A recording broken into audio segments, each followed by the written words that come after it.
Hey guys, I'm Kevin, I'm Jake. and this is Movie Matters. Today we're talking about a wild one, The Adventures of Buckaroo Banzai Across the Eighth Dimension from 1984. What the fuck did we just watch, Jake? What was that? Yeah. Did you like it? Um I kind of did. Like I don't hate it, but I don't love it. I can understand why it's got like a cult following. Yes, I absolutely Um understand that. like yeah, we talked about Streets of Fire and how Streets of Fire was like missing that like certain charm to make it a cult classic. I think this movie has it. I agree. I agree. Yeah, it's it's almost so bad it's good, but I feel like it's bad on purpose. It's kind of trying to be goofy. Yeah, I mean it's like despite it being like extremely convoluted, it's still like watchable and like you can still kind of follow like what's going on, you know? Um there's for sure like missteps, you know? And but I do like that it has that like B movie kind of feel and it keeps it fun, I think. Yeah, it's in my opinion, it's like if like eighth graders wrote this movie or like fifth graders wrote the movie. That's what it feels like, but they were all hopped up on cocaine. Because there's some wild things that happen in this movie and just like some wild dialogue. Like shit's just like made up completely. Yeah. And it's just very, very cheesy. Let me just read the IMDb plot description of this because it's hilarious. Adventurer, brain surgeon, rock musician Buckaroo Banzai and his crime fighting team, the Hong Kong Cavaliers, must stop evil alien invaders from the eighth dimension who are planning to conquer Earth. Yeah. Yeah. The cast is stacked. Yeah. Like, you got Peter Weller, who we know from Robocop, and other thing like 24. He's awesome in 24. He's in a whole bunch of stuff. You got John Lithgow, who's great. Who's also goofy as hell in this movie. Yeah. Ellen Barkin, Jeff Goldblum is in this movie, and he's not his he's not as zany as he normally is. Yeah, But he's toned down yeah, for this, yeah, which is like the opposite of what you'd expect from this movie, but yeah, you know.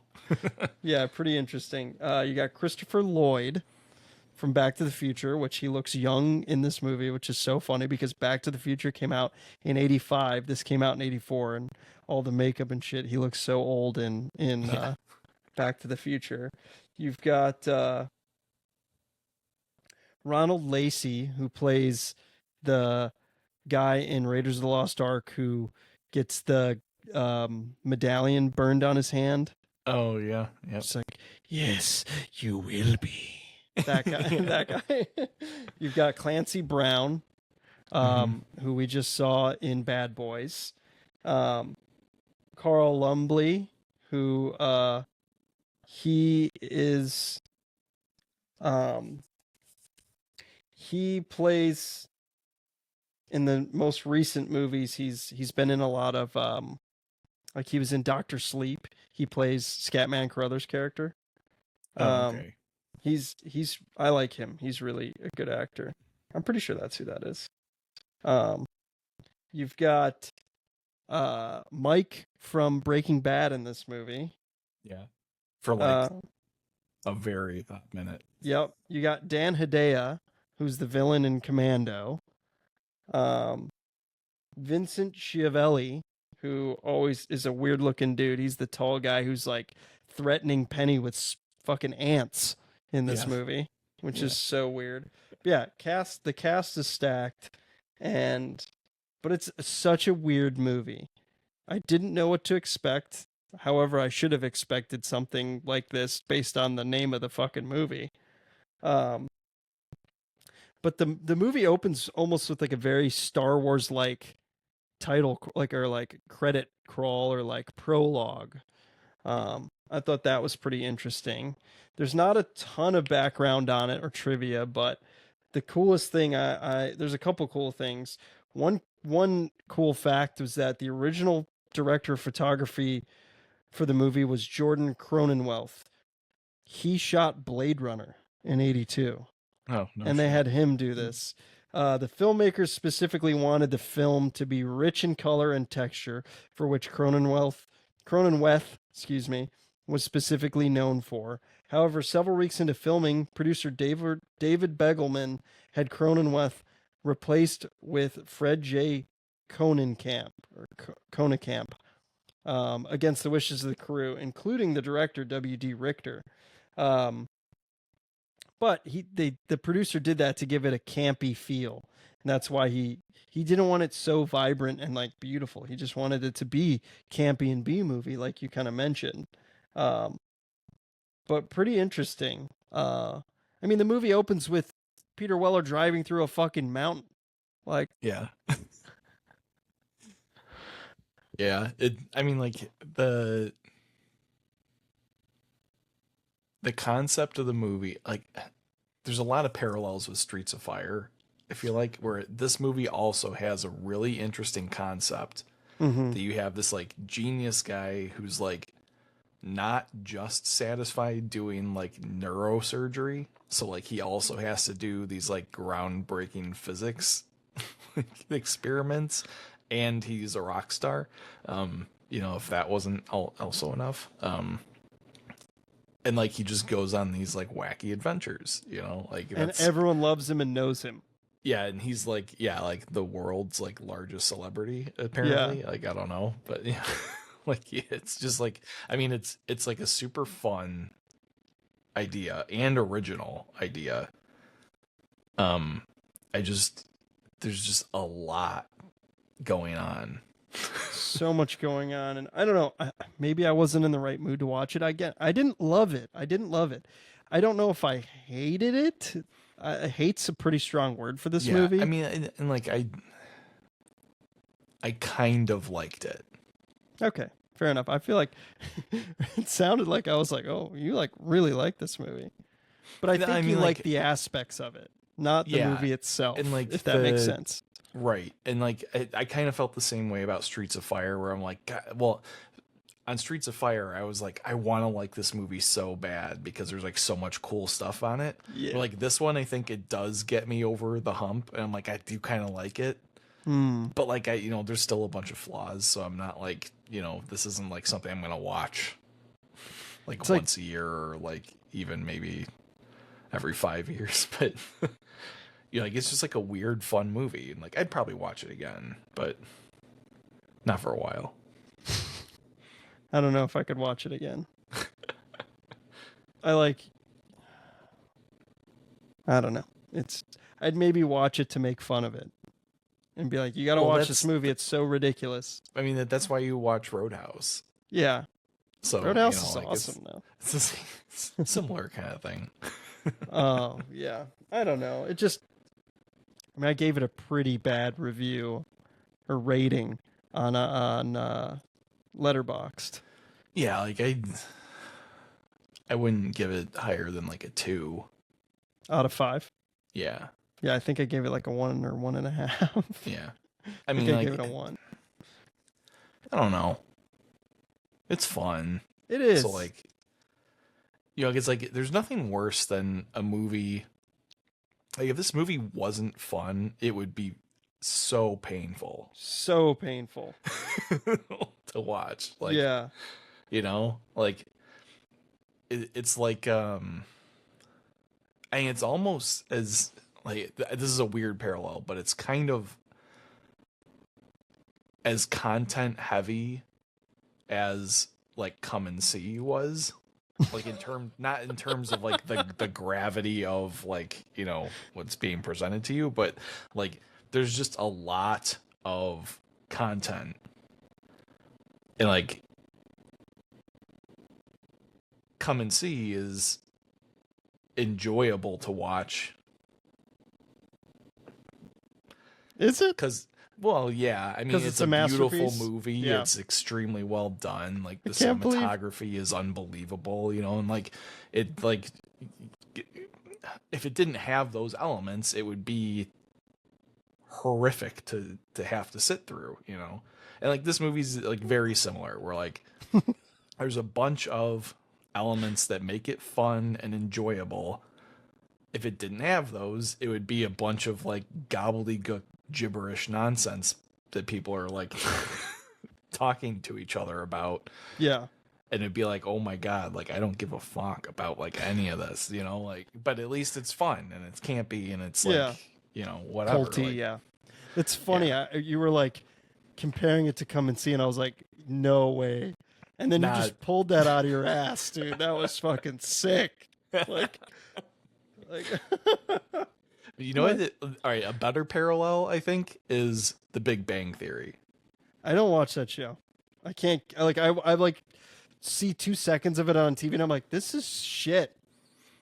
So I agree, but people love it Yeah. because it's got that like charm factor that like the characters are all kind of goofy and like it's kind of like like it's got like all this like stuff, so like it kind of makes you feel smart when you watch it, and like that kind of shit, like it's very similar in my opinion to Buckaroo Banzai, where it's like got like all this like nerd culture stuff like shoved into it, and like without the fun it would just be so tiresome. It would suck. Yeah. Suck more. Yeah. Yeah. No, I totally get what you're saying, and I agree with you. I mean, it wasn't a slog, I was entertained. No, yeah. So, yeah, it's actually paced pretty decently. Like there wasn't a time during the movie where I was like, God, I want this to end. Like, there were times where I was like, where is this going? But I wasn't like ready for it to be over. Yeah, I agree 100%. It has a kind of high rating on Letterboxd. It's a 3.2 out of 5. Like that's pretty high. And because it's a cult movie. Like, yeah. Some of these reviews are epic. I mean, this person gave it a 4 out of 5 with a heart. And here's the quintessential PG cool movie. Peter Weller is a brain surgeon, scientist, race car driver, rock star, piano playing, bandana wearing badass. Only the 80s could bring us a movie like this. Yet to me, it feels like it's about 30 years ahead of its time. Like, that's pretty like accurate. That's Todd Gaines. I'll quote him on Letterboxd. I will say that I do like that it's PG and it's like approachable. Yeah. Because if this movie had been like a hard R movie, it would have it really would have suffered, I think. Unless they really lean into it. But yeah. Unless it went like gritty.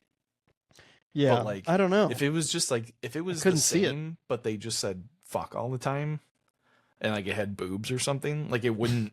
Alien boobs. Alien boobs. Like I think it would ruin it in like some way. Yeah. Like the fun I think would evaporate and it would start to feel a little too serious. Yeah. Yeah. I don't know. It's just like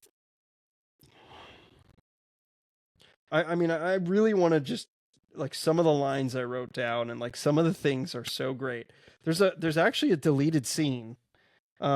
Jamie Lee Curtis plays Buckaroo's mom in a flashback, which is crazy. And there's a very quick glance of her photo on his dashboard of his car. So that's pretty. I didn't didn't pick that up, but I thought that was No, pretty yeah, I funny. didn't notice that. But yeah, the characters are so zany. Like John Lithgow with his Italian accent and his bad teeth and crazy hair and all the electricity that everyone is like shocking with. How does that work? Yeah. I love this note I have. Banzai is a doctor, a scientist, and a fucking rock star. Like, Yeah. I mean, I didn't read the plot description of the movie prior. I went into this movie completely blind. I had no idea about any of it except Peter Weller being in it. Yeah. So I had read that he was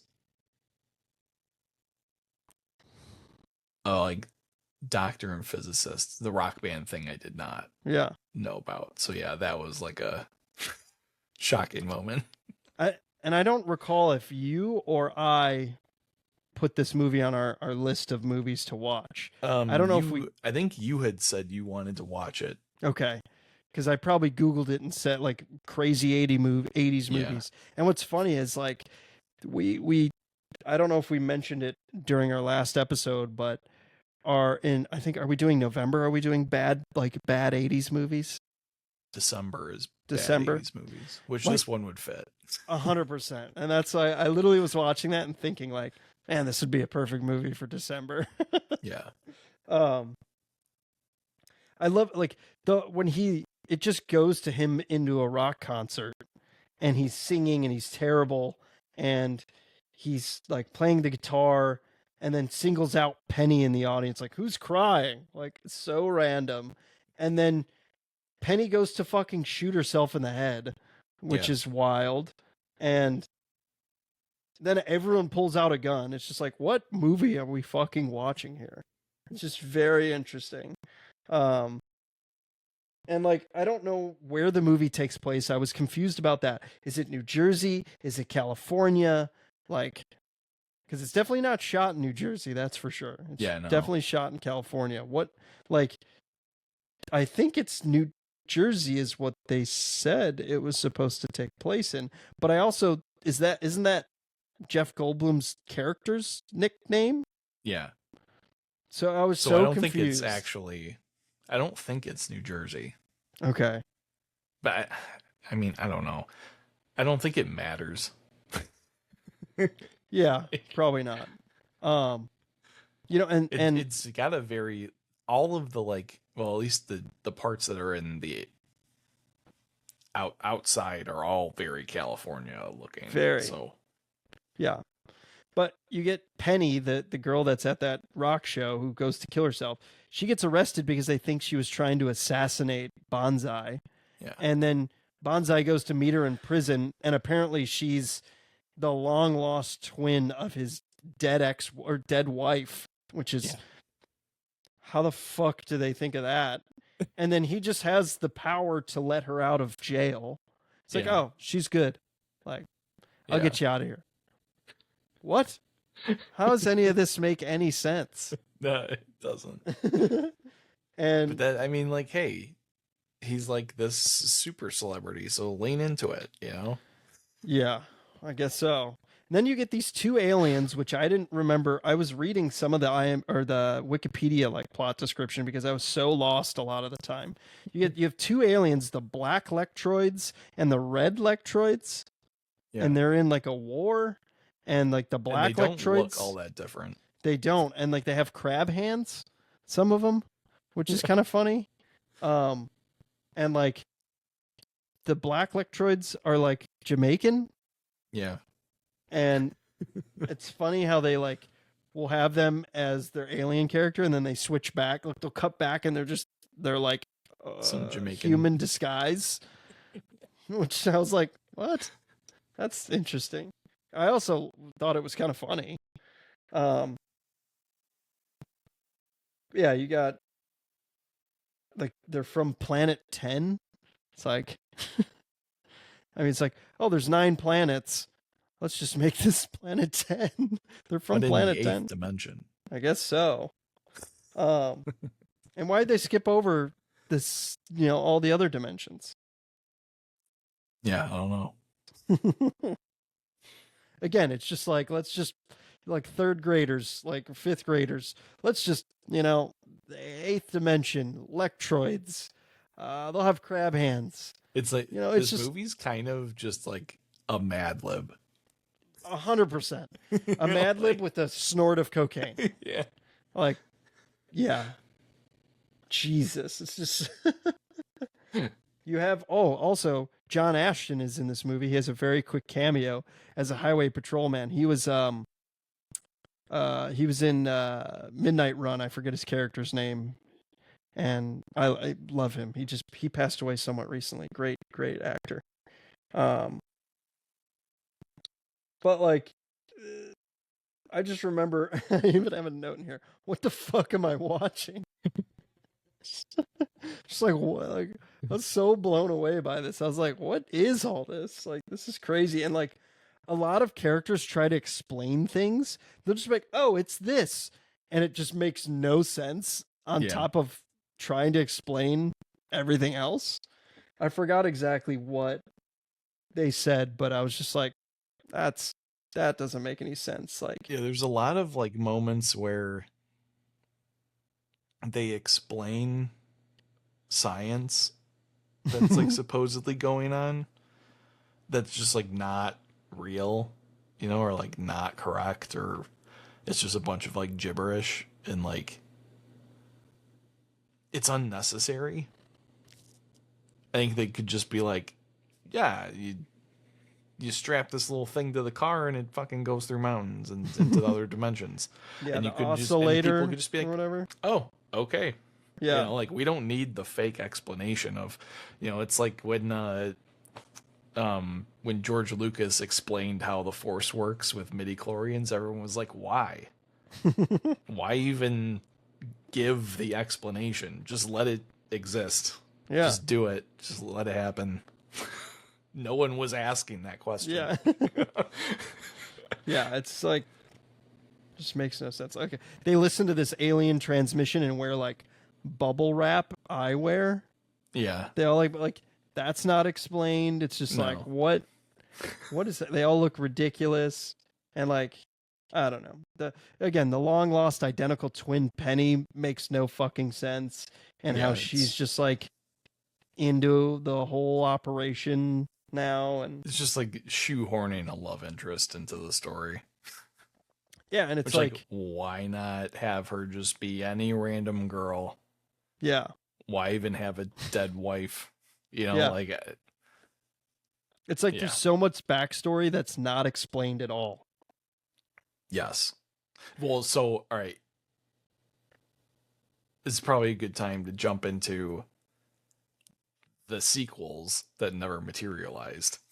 Yes. So at the end of the movie, in the end credits, it says, which are amazing, by the way. And I just want to interject: why is Peter Weller dressed like Pee Wee Herman? Yeah, I don't know. And you've got Jeff Goldblum in a cowboy outfit. Yeah. And the music. It's in the trailer. And it's hilarious. That theme song is pretty great though. Yeah. It's super catchy. But also, real quick, Buckaroo Banzai, he's like Asian, but he's not. And like he like plays with katanas and like puts on a headband, but then it never comes back in the movie at all. No. And he also has a cowboy belt and like 6-shooter. Yeah. I just had to. They all have some have that and some don't. It's weird. Yeah, some don't. Yeah. Yeah, it's weird. The movie turns into like an action movie in the end too. Partly, yeah. And it's crazy. But sorry, I got a little off tangent there. Let's talk about the sequels that thankfully never materialized. So, yeah, in the end credit it says like it does like the same thing like the Marvel movies do, where it's like Buckaroo will return. Yeah, in like James Bond Buckaroo will return. Banzai, or James Bond will return in Buckaroo Banzai versus the World Crime League or something. Yeah. Which again, sounds just putting words together. Just wild, yeah. World Crime League. Yeah. Because what's the Oh shit. The guys who like fight the Justice League have like a name like that too. Mm, I don't Can't know. remember now. Um or like Spectre. Yeah. Definitely a ripoff of all that kind of stuff. But yeah, so this movie I think didn't even recoup half of its production costs. Oh, it was a bomb. Absolute bomb. So yeah, all the future sequels were scrapped. I think they had 2 sequels like locked and loaded, like at least for like conceptually. So like I What the fuck else could they do? My God. but like What shit I would they mean, make up next? it's funny because this movie for sure is written as if it is the first movie in a at least trilogy where like you said there's all these plot points and backstory that like are not explained whatsoever that would have probably been explained in one of the sequels, you know, where like, you dive more into his dead wife or Yeah. where this team comes from, why that one guy's name is Perfect Tommy. You know, maybe we'd actually learn all of the people's names in the sequels. I don't know. Yeah, I don't remember But any of like them. it's like yeah, I feel like it's just it suffered I think because of that too. They wrote it with the intent of like filling in those things in later movies. Yeah. But like think about the balls that they had to have to be like, this is going to launch a franchise and we're going to Yeah. write it as if that's how it's That's going literally to what happen. I was just thinking about. That's why I was laughing. It's like, let's literally have the ending. I bet they thought of that ending first. Probably. You know what I mean? Yeah. Like they wrote that, like, oh, you know what? Let's just already, like, this is going to be great. I already know. Snort. But like them all walking, like they're in the LA River. Yeah. It's just that credits is hilarious. The credits are hilarious. So yeah, that was so Sherwood Studios was the one that made the movie. If the film had been successful, obviously they would have made the sequel, but it was obviously a bomb. And the studio went bankrupt. Yeah. It's not surprising. However, after its release on video and cable, the film became a cult favorite, much in the same way that Mad Max did, which obviously Mad Max created sequels. Legal wrangling and due to bankruptcy prevented any other studios from picking up the sequel rights. So that's why a sequel has never been made. However, MGM finally like was able to re-release it onto home video, and then in 2021, a novel came out about like the Buckaroo Banzai against the World Crime League, Huh. and it's been released. So I wonder how that is, Yeah. but pretty interesting. So like I was kind of thinking this would be a perfect legacy sequel. Get everybody back together and make the World Crime League But it needs when to they're be all like like goofy. 70. It also Yeah, needs to be goofy. yeah, it would have to be so goofy, but like it would kind of be fun. Yeah, I don't know. Maybe for me. I'm And just do it in like real time. So like they're actually all 70 and they've been like fighting all these battles for like 40 years. That'd be pretty interesting. That'd be funny. Yeah, I mean, there's like You hate it though, so I fucking hate it. I hate it, dude. I mean, like again, are they torturing her with ants? Like they're gonna like they launch a fucking slug to like kill her? What? What does any of this mean? Um then there's the general, like the president is in a fucking like suspended bed because his back's fucked up, which has no backstory, no pun intended. Like, that makes no sense. The general, okay, I wrote this line down because this line from the general is incredible. I'm barely holding my fudge right now. Because he's freaking out. I'm barely holding my fudge. Like, what? How is that a line? So good. And then there's a line that's like, the Lectroid blacks, like, or the black Lectroids, there's a line that goes, blacks are on this planet? My God.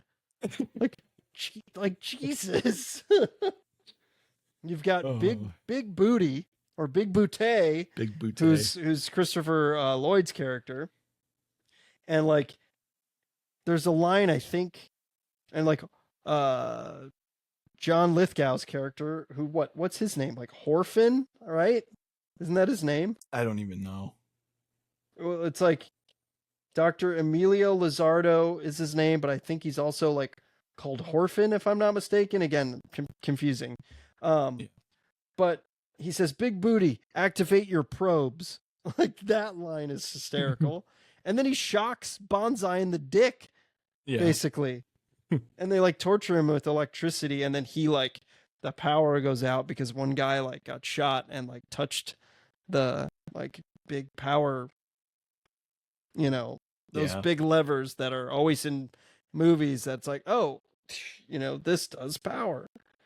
Then you've got like this other guy that's the like secretary or something that's like going in and like, how do you guys live like this? And they're like in water surrounded by, or like, and like they're torturing Penny, and that makes no sense. And he goes up to these two guys and he's like, what are your names? I need your names. Like John Yeah and John Smallberries.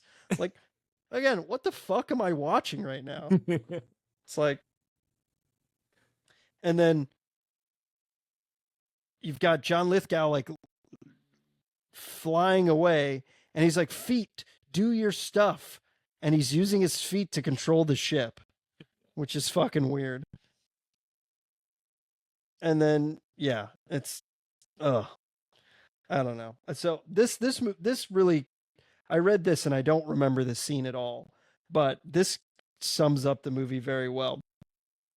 There's a scene in the movie where Reno and New Jersey go through a room with a watermelon in a machine, which is really out of place for the scene. I don't think it's written well, but Reno says, I'll explain it later.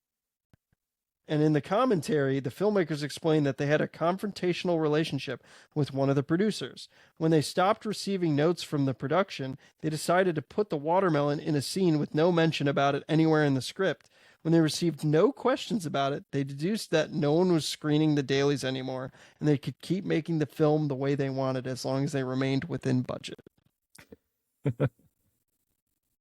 I think the producers had just given up because they're like, what the fuck is this? Yeah. And I think that sums up the entire movie for me. Yeah. Sounds about right. It's like, let's just throw this in there. This movie definitely seems like there was no oversight at all. No. So that tracks. Either that or the producers were also doing the cocaine with the filmmakers, which is very possible. But I mean, very like, possible. it is pretty wild that this movie did so badly.